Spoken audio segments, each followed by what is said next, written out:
ہم آپ کو اور آپ کے قبیلے والوں کی بھلائی کے لیے، خیر کے لیے ہم آپ سے ایک مشورہ، ہم آپ کو ایک مشورہ دیتے ہیں کہ دیکھیے یہ شخص جو ہے محمد صلی اللہ علیہ وسلم، اس کی باتوں کو مت سنیے آپ. اس کی باتوں کو آپ سنیں گے کہ اس کی باتوں میں ایک جادو ہے، عجیب قسم کا سحر ہے کہ آپ سنیں گے تو آپ کے قبیلے کے لوگ بشمول آپ ایک پریشانی میں مبتلا ہو جائیں گے، ایسی پریشانی کہ جس کا کوئی علاج نہیں. ہم لوگ بھگت رہے ہیں، ہمارے خاندانوں میں جو ہے تفریق ہو چکی ہے، اختلاف ہو چکا ہے، باپ بیٹوں سے، بیٹے باپ سے، میاں بیوی سے، بیوی جو ہے میاں سے الگ ہو چکی ہے ان کی باتوں کی وجہ سے. چنانچہ حضرت ان کی باتوں میں آ گئے اور انہوں نے تہیہ کیا کہ کچھ بھی ہو جائے میں محمد عربی کی بات کو نہیں سنوں گا. چنانچہ وہ جب کعبۃ اللہ میں جاتے تھے تو کانوں میں روئی ٹھونس کر جاتے تھے تاکہ محمد کی کوئی بات ان کے کان میں نہ پڑ جائے. لیکن اللہ کو کیا منظور تھا.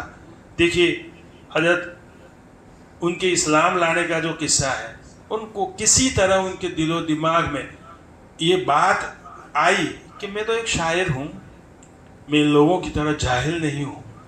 میں جب شاعر ہوں، پڑھا لکھا ہوں، حق اور باطل کے درمیان فرق کر سکتا ہوں. میں اللہ نے مجھے اتنی جو ہے صلاحیت دی ہے، میں کیوں اس کی بات کو نہ سنوں.